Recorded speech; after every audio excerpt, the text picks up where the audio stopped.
3 years ago, I finally achieved what felt like an impossible dream. After a decade of overtime shifts and careful saving, I purchased my first home in Meadowbrook Estates. The modest three-bedroom house needed work, but it had one feature that made my heart race the moment I saw it: a beautiful in-ground pool surrounded by flagstone decking. The previous owners had neglected it, but I could see what it could become. I spent weekends scrubbing calcium deposits, replacing broken tiles, and learning the intricacies of chlorine levels and pH balance. By the following summer, that pool had transformed into a sparkling blue oasis. The neighborhood seemed perfect at first. Quiet streets lined with well-maintained homes, children riding bicycles on sidewalks, and neighbors who waved as they collected their mail. Meadowbrook had an active homeowners association that maintained the community park and organized seasonal events. The monthly fees seemed reasonable for the services provided, and I was happy to contribute to maintaining our shared spaces. My first encounter with Sharon Miller happened 3 months after I moved in. I was pruning the rose bushes along my front walkway when a shadow fell across the garden. Looking up, I found myself facing a woman in her 50s with perfectly highlighted blonde hair cut into a severe bob. She wore pressed khaki pants and a polo shirt with the HOA logo embroidered on the pocket. Before I could even introduce myself, she thrust a clipboard toward me. "I am Sharon Miller, president of the Meadowbrook HOA board," she announced, not bothering to smile.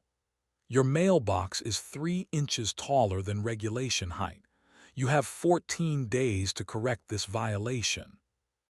I stood, brushing dirt from my knees, and tried to be friendly. "Nice to meet you.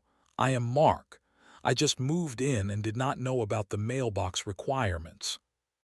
"Ignorance of the rules is not an excuse," she replied, tearing off a copy of the violation notice. The welcome packet contained all relevant guidelines. That first interaction should have been a warning. Within 6 months, Sharon, whom neighbors had nicknamed Karen for obvious reasons, had cited me for everything from the color of my garden hose to the positioning of my trash cans. Each complaint seemed more arbitrary than the last.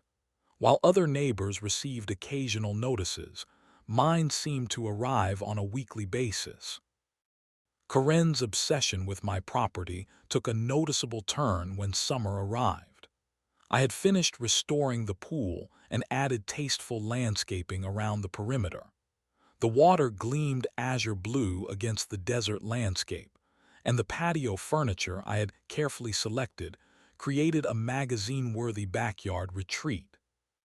I first noticed Karen peering over my back fence while I was skimming leaves.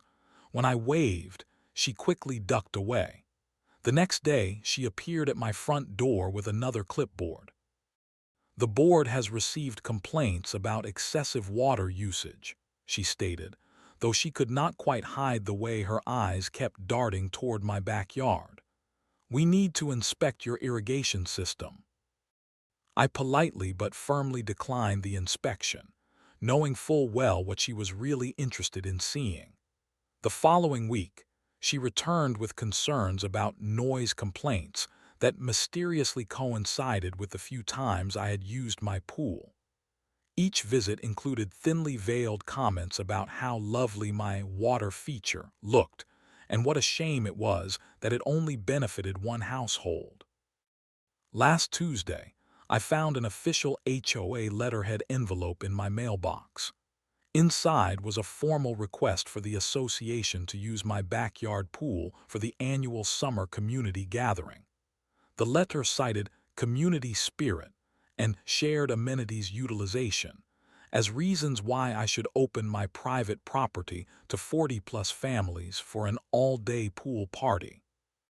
What caught my attention was the proposed date, merely 2 weeks away, hardly sufficient time to prepare for such an event, even if I had been inclined to host it.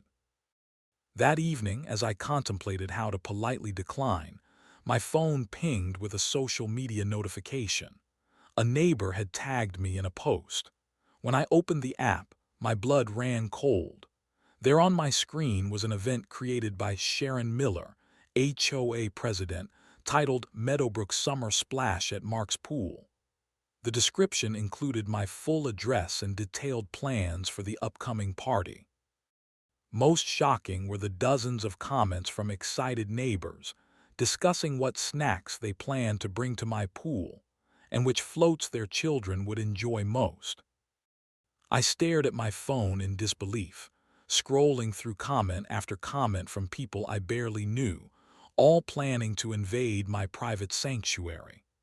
Karen had not only requested my pool, she had already promised it to the entire neighborhood without my consent. The next morning, I sat at my kitchen table surrounded by paperwork. My hands trembled slightly as I reviewed my homeowner's insurance policy, highlighting the sections about liability and unauthorized use of my property. This situation triggered memories I had tried to forget.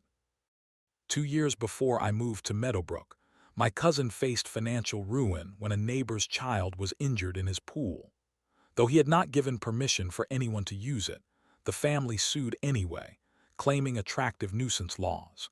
His insurance company fought the claim but eventually settled for a substantial sum. The legal fees alone had forced him to take out a second mortgage. That cautionary tale had been a major reason I installed a locked gate around my own pool area. I opened my laptop and began drafting an email to Karen. I wanted to be reasonable but clear. Dear Sharon, thank you for your letter regarding the community pool party. While I appreciate community events, I must respectfully decline the request to host such a gathering at my private residence. My homeowner's insurance does not cover large group events, and the liability concerns are significant. Additionally, I have seen your social media post scheduling this event without my prior consent, which has put me in an uncomfortable position with neighbors. Please remove this post immediately and inform the community that the event will need an alternative venue. I am happy to contribute to a community pool rental if that would help. Regards, Mark. I read it 3 times before sending, ensuring my tone remained professional despite my growing frustration. The response came less than 10 minutes later, with a brevity that surprised me. The HOA board has access rights to all community amenities as stated in Bylaw 7.3. The party will proceed as planned.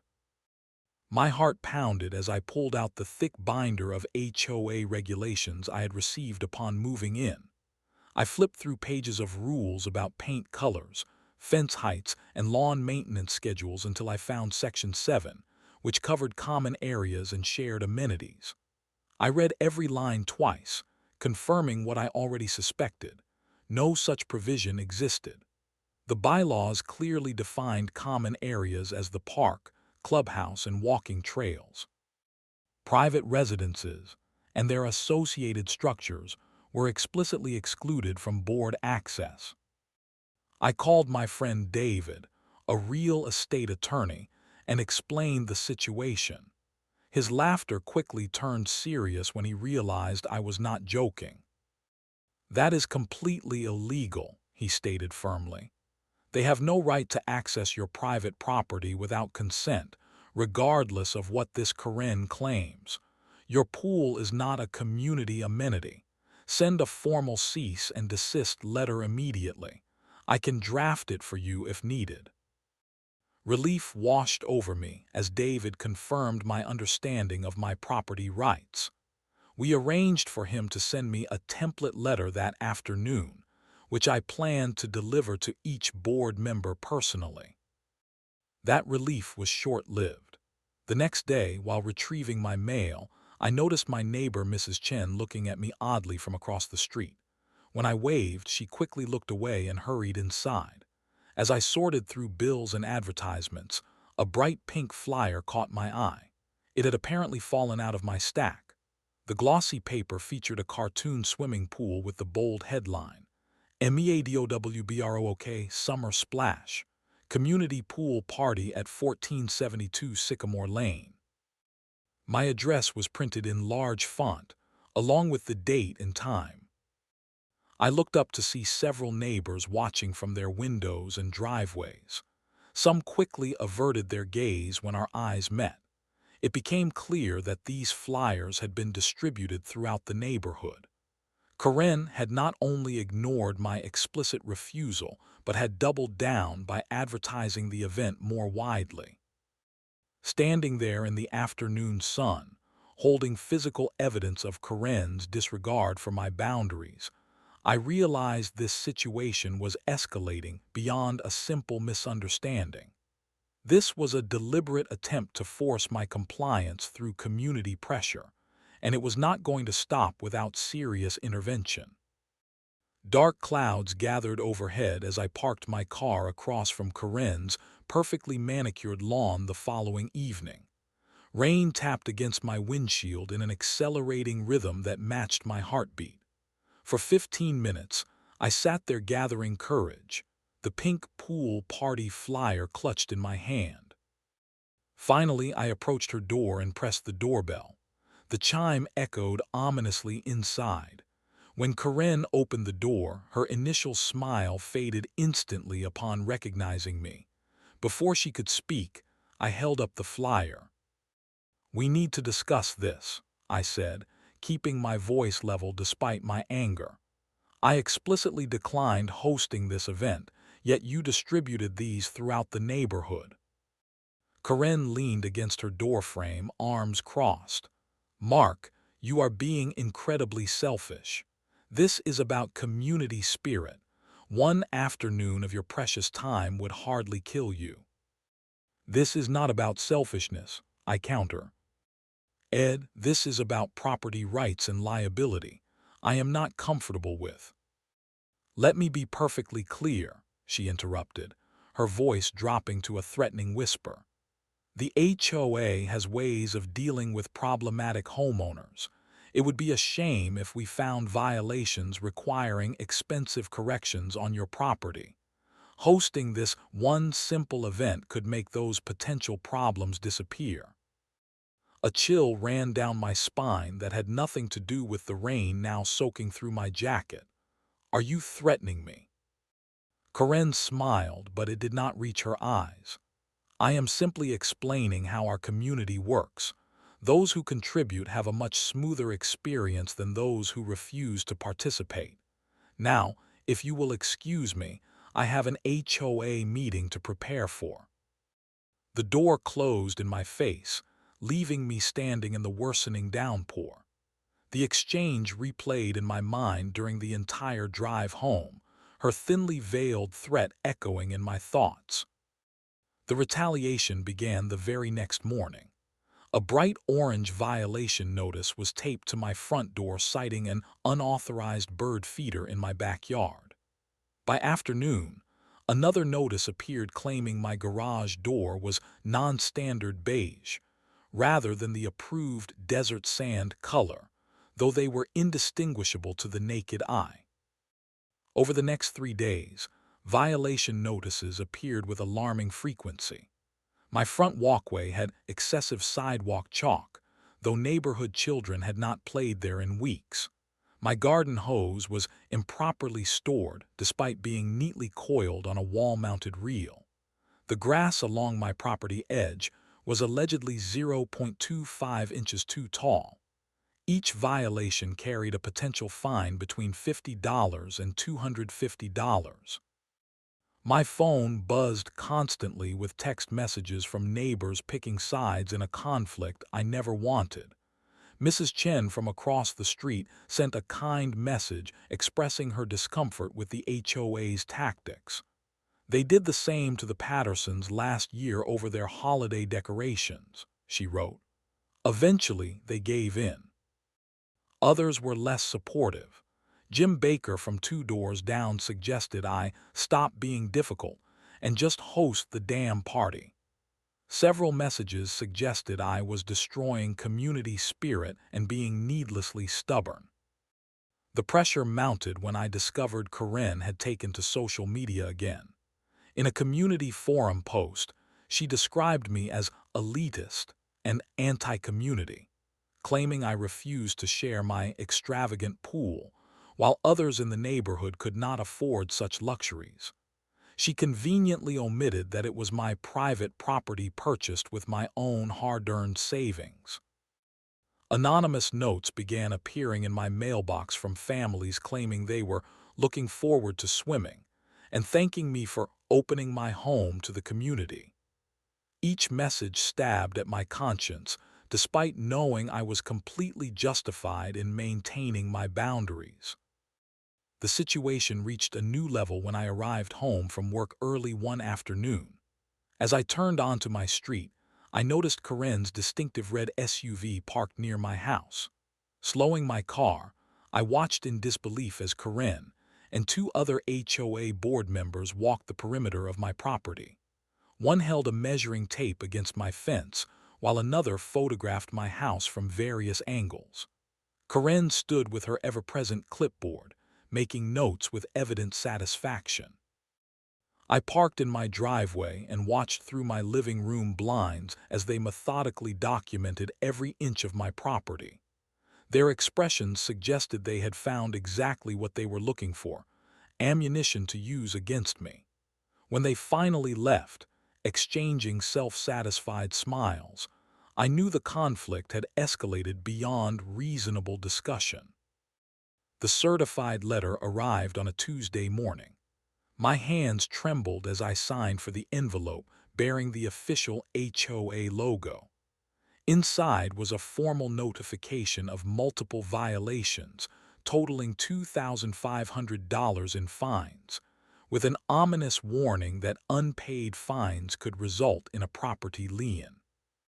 The violations ranged from reasonable sounding, but false claims like improper fence height, to absolutely absurd ones like unapproved landscape rocks, for the decorative border I had installed over a year ago with written HOA approval. At the bottom of the letter, a handwritten note from Karen stated that these matters would be discussed at the monthly HOA meeting scheduled for that evening, giving me barely 8 hours to prepare a defense. The timing was clearly intentional. That night, the community center meeting room buzzed with whispered conversations that abruptly ceased when I entered. More neighbors than usual had shown up, many clearly curious about the brewing conflict. I took a seat in the back row, a folder of documentation and property approvals clutched in my hand. Karen called the meeting to order with a sharp rap of her gavel. "We have a full agenda tonight," she announced, shuffling papers importantly. When the meeting reached open F. Law for homeowner concerns, I raised my hand, prepared to address the violations and fines. Karen glanced at me, then down at her agenda. "I am sorry, but all items for discussion must be submitted in writing 48 hours before the meeting. It seems your concern is not on the agenda." "This is regarding violations I received today," I protested. "There was no way I could have submitted it 48 hours in advance." "Rules are rules," she replied with a tight smile. "You can submit your concern for next month's meeting." Before I could object further, she smoothly transitioned to upcoming events and began discussing the community pool party at my address with cheerful enthusiasm. She detailed the food arrangements, entertainment, and schedule while completely ignoring my presence in the room. Several board members avoided eye contact with me, while others shot me disapproving glances. "We expect all families to attend what promises to be the highlight of our summer calendar," Karen concluded, looking directly at me for the first time. "Any questions about the pool party should be directed to me personally." The following day brought another shock. A knock at my door revealed a man in a pool service uniform. "Good morning," he said cheerfully. "I am here for the pre-event pool service and chemical balance check." I stared at him in confusion. I did not schedule any pool service. He checked his tablet. The service was booked by Sharon Miller on behalf of the Meadowbrook HOA. It says here we are preparing for a community event this weekend.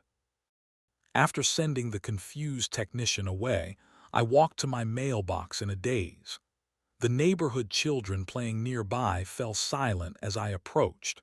One small boy broke away from the group and ran up to me excitedly. "My mom says I can bring my new shark float to your pool party," he exclaimed. "Do you have a diving board?" Before I could respond, his mother hurried over and pulled him away, avoiding my eyes as she whispered something about not bothering Mr. Thompson. Days blurred together as the situation intensified.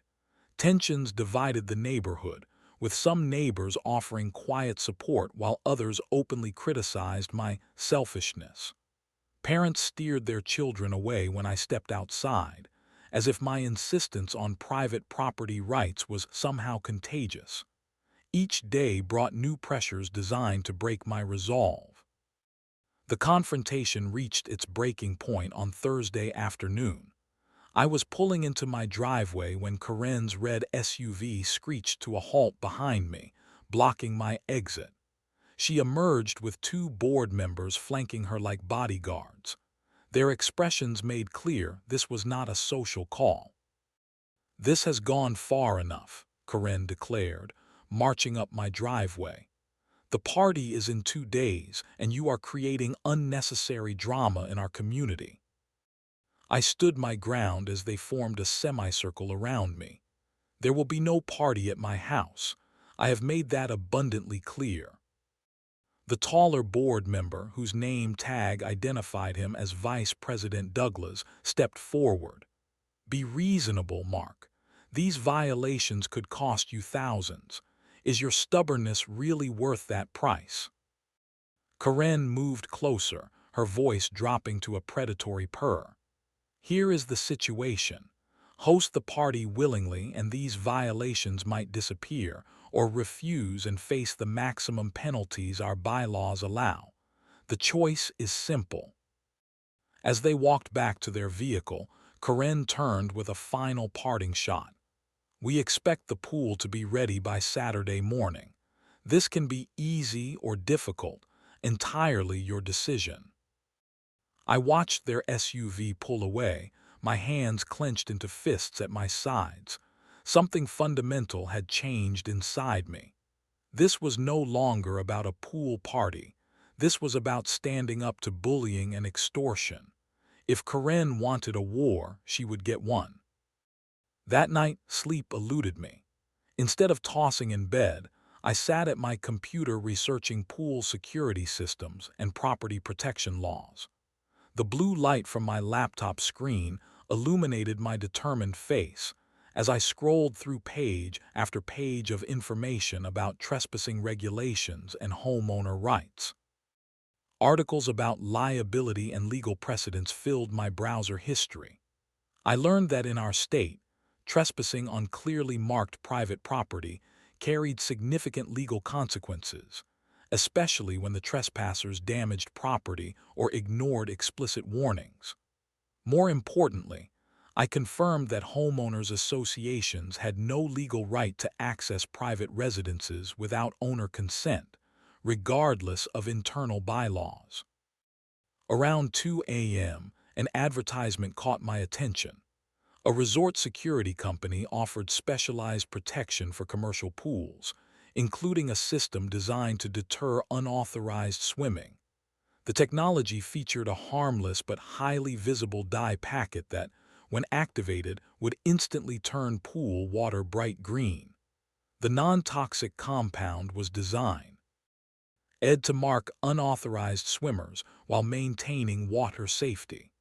This deterrent was popular among hotels dealing with after-hours pool use. I immediately placed an online order for the system, paying extra for expedited delivery. The product description promised instant visual deterrent without compromising water quality or swimmer safety. Perfect. The next morning, I contacted a local security consultant recommended by my lawyer friend David. The consultant, a retired police officer named Frank, arrived that afternoon to assess my property. "Your situation is unfortunately common," Frank explained as we walked the perimeter of my yard. HOAs often overstep their boundaries, counting on homeowners to cave under pressure rather than fight back. Frank recommended a comprehensive approach: visible security cameras at key points around the yard, prominent "no trespassing" signs citing specific legal codes, and motion-activated lighting. Most importantly, he suggested documenting everything and establishing a clear paper trail of my objections to the unauthorized event. "Make it absolutely clear that no one has permission to enter your property," he advised. "That way, if they choose to ignore your warnings, the legal consequences fall entirely on them." I spent the rest of the day installing the security cameras in highly visible locations, deliberately making no attempt to hide them.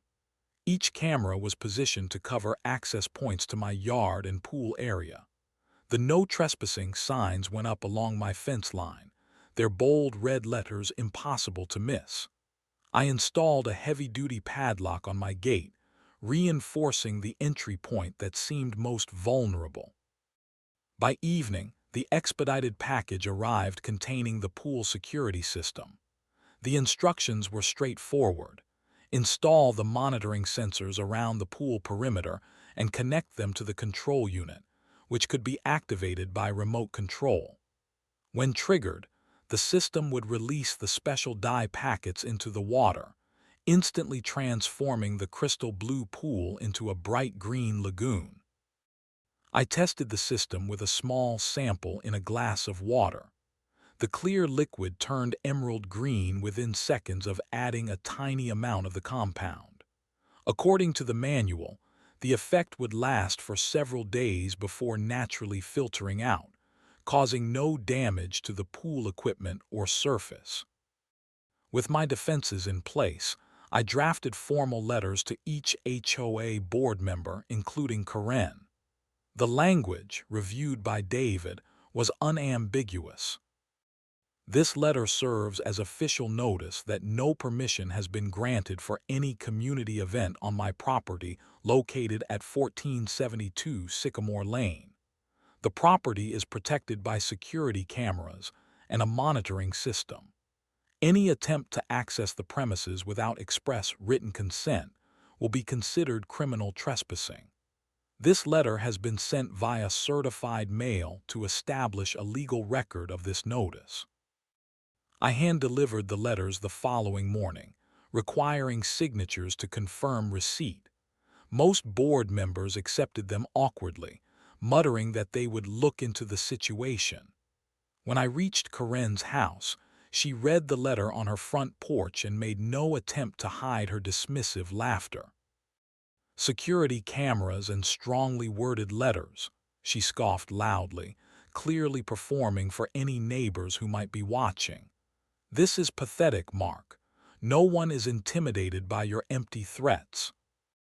As I walked away, I heard her call someone on her phone. "He thinks some cameras and signs will scare us," she declared, her voice deliberately carrying across the street. "The party is happening whether he likes it or not. Make sure everyone knows to come as planned." That afternoon, I overheard Karen talking to neighbors over her back fence. "Do not worry about Mark's silly warnings," she assured them. "He is just trying to scare people. The HOA has authority here, and his threats have no legal standing. We will see everyone at the pool party tomorrow." Back in my yard, I tested the remote control for the dye system one final time. The small device fit perfectly in my palm, its single button protected by a safety cover to prevent accidental activation. I watched as the demonstration packet turned another glass of water instantly green. My preparations were complete. The security cameras were recording, The warning signs were posted, and the pool's security system was armed and ready. All that remained was to see if Karen would actually cross the line from bullying into criminal trespassing. If she did, I was prepared to respond. The sunlight filtering through my bedroom curtains woke me early Saturday morning. For a moment, I lay peacefully before remembering what day it was. The scheduled pool party.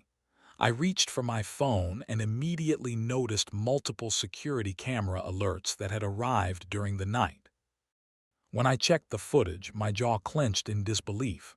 The video clearly how'd Karen and three other women hanging colorful streamers and pool party banners on my front fence at 5:30 a.m.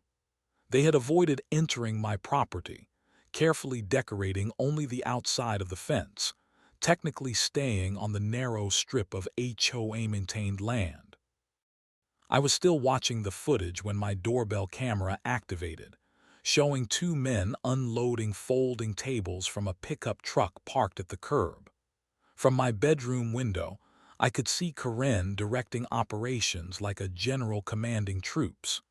She pointed where each table should go, just outside my gate but clearly meant for the party. The security camera alarms continued to ping as more neighbors arrived with coolers, chairs, and party supplies. My hands shook slightly as I got dressed. This was really happening despite all my warnings and legal notices. By 10 a.m., I stepped outside to find my normally quiet street transformed into a block party staging area.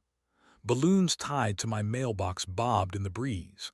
A banner reading MEADOWBROOK Summer Splash stretched across the road. Karen stood at the center of it all, clipboard in hand, checking items off her list. When she spotted me, she walked over with a triumphant smile. "Good morning, Mark. Beautiful day for a pool party, is not it? We will need access to your backyard in about 30 minutes when the first families arrive." I stood firmly in front of my gate. "This is not happening, Karen. I have made it abundantly clear that no one has permission to enter my property." Her smile did not waver. "Stop making a scene. Everyone is watching. Do you really want to be known as the man who ruined the community event? Just unlock the gate and let us do what we planned. It will be over before you know it." "The answer is no," I repeated. "Those security cameras are recording everything. The signs clearly state no trespassing. Anyone who enters my property without permission will be breaking the law." Karen rolled her eyes dramatically, ensuring our growing audience of neighbors could see her exasperation. "Always so dramatic. We will see how long this tantrum lasts." Over the next hour, the situation escalated rapidly. Minivans and SUVs lined the street. Families emerged with children in swimsuits, carrying inflatable floats and pool toys. Some neighbors looked uncomfortable with the situation, whispering among themselves as they observed the standoff. Others seemed amused by the drama unfolding before them. I remained by my gate, increasingly anxious as the crowd grew larger. My phone buzzed with a text from David. "Do not engage directly. Document everything. Call police at first sign of trespassing." Karen worked the crowd masterfully, portraying herself as the reasonable community leader dealing with an uncooperative resident. She directed families to set up their belongings in preparation for the pool access she had promised them. Children grew increasingly restless, asking when they could swim. The summer heat intensified, making the cool blue water of my pool even more tempting from beyond the fence. At precisely noon, Karen approached my gate again, this time flanked by 4 board members. The crowd fell silent, watching the confrontation. "This is your final opportunity to cooperate voluntarily," she announced loudly enough for everyone to hear. "Open the gate now, or we will be forced to take action." Any attempt to enter my property without permission is criminal trespassing, I responded, equally loudly. The security system is active, and the cameras are recording. Karen exchanged glances with the other board members, then reached into her oversized purse. She pulled out what appeared to be a large pair of bolt cutters. "This is what we call the HOA master key," she announced with a smirk, "for situations exactly like this one." Gasps rose from the onlookers. Even some of Karen's supporters looked unsure about this escalation. I quickly activated the video recording function on my phone as Karen approached the padlock on my gate. "This is breaking and entering," I warned. "Think very carefully about what you are doing." Without hesitation, Karen positioned the bolt cutters around the padlock. "The HOA has authority to access all areas necessary for community functions," she declared confidently. With a sharp squeeze, the padlock snapped open and fell to the ground. Karen turned to the crowd with a triumphant smile. "The community pool party is officially open," she announced. Families hesitated briefly, looking between Karen and me, uncertain whose authority prevailed. Karen pushed the gate open and strode into my backyard as if she owned it. Emboldened by her confidence, board members followed, and then several families began moving forward. I stood aside, knowing that physically blocking them would only escalate the situation dangerously. Instead, I kept my phone recording as people streamed into my yard despite my explicit warnings. Karen led the process, eyeing toward my pool, her voice rising with excitement as she directed children where to place their toys and parents where to set up chairs. They moved through my yard like an invading army, completely ignoring me and my property rights. The crystal blue water of my pool beckoned in the summer heat. Children ran ahead eagerly while parents followed with towels and sunscreen. Karen stood at the pool's edge like a conquering general, gesturing grandly as she welcomed everyone to the party she had promised them. My heart pounded as I watched this invasion of my property. Everything I had worked for, saved for, built with my own hands, was being commandeered before my eyes. Yet somehow, a strange calm settled over me as I reached into my pocket and gripped the small remote control. Karen was mid-sentence, instructing children about pool safety rules when I made my decision. Children rushed forward with pool noodles and inflatable toys. Parents prepared to claim spots around the pool deck. Time seemed to slow as my finger hovered over the button that would change everything. The weight of the small remote control felt significant in my hand. I took a deep breath and pressed the button. For a moment, nothing happened. Then a subtle mechanical whir emanated from the pool equipment area, barely audible over the excited chatter of the crowd. Karen stood at the edge of the pool, her hand extended dramatically as she invited the first children to enter the water. Her sentence trailed off as the crystalline blue water began to change before our eyes. Starting near the filtration returns, tendrils of vibrant green spread rapidly across the surface. Within seconds, the entire pool had transformed from inviting azure to a bright, unmistakable emerald green. A collective gasp rose from the crowd, followed by stunned silence. Time seemed suspended as everyone stared at the now green pool. Children stopped in their tracks, pool toys clutched forgotten in their hands. Parents pulled their kids back instinctively, unsure what was happening. The silence broke when Karen spun toward me, her face contorted with rage. "What have you done?" she screamed. "You have ruined everything." I stepped forward, phone still recording. I activated my pool security system. The dye is completely harmless but will mark any unauthorized swimmers. As I stated repeatedly, This is private property and no one has permission to use my pool. Karen's performance shifted instantly as she addressed the confused crowd. He has deliberately sabotaged our community event.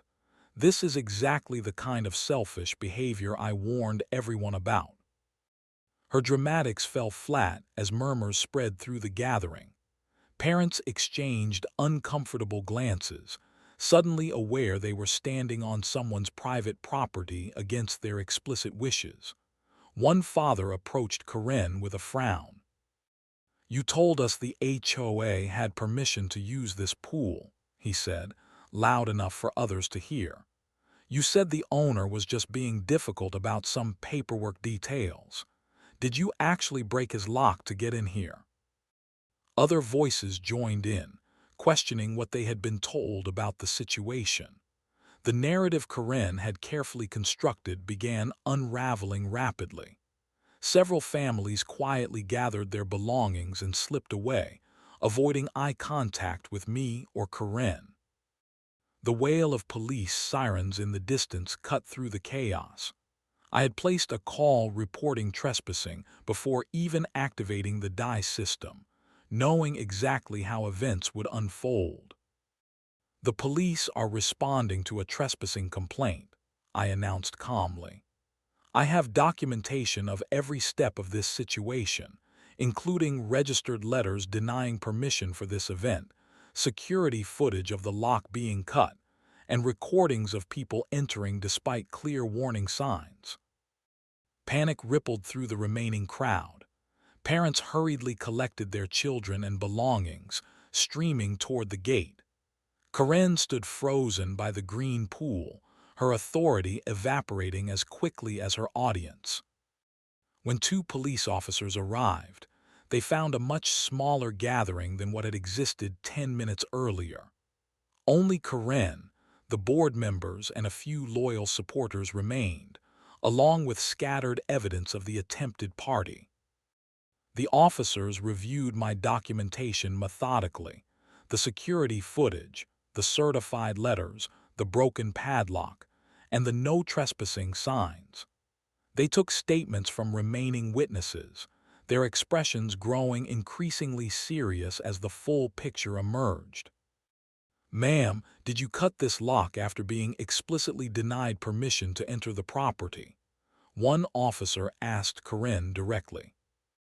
"The HOA bylaws give the board access rights," she insisted, though her voice lacked its usual confidence.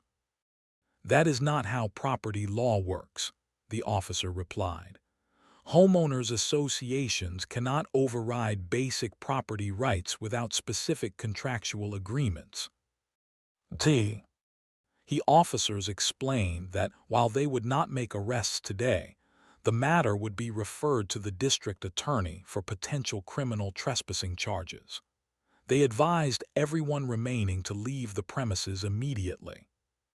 As the last trespassers departed under police supervision, I stood alone by my now green pool. The water glowed almost supernaturally in the afternoon sun, a visible symbol of the line that had been crossed and the consequences that followed. 3 days later, the community center was packed for an emergency HOA meeting. Word of the pool incident had spread throughout the neighborhood, creating the largest attendance in the association's history. Karen sat alone at the board table, her usual supporters conspicuously absent. The vice president called the meeting to order, explaining that its purpose was to address recent events that have exposed the association to potential legal liability.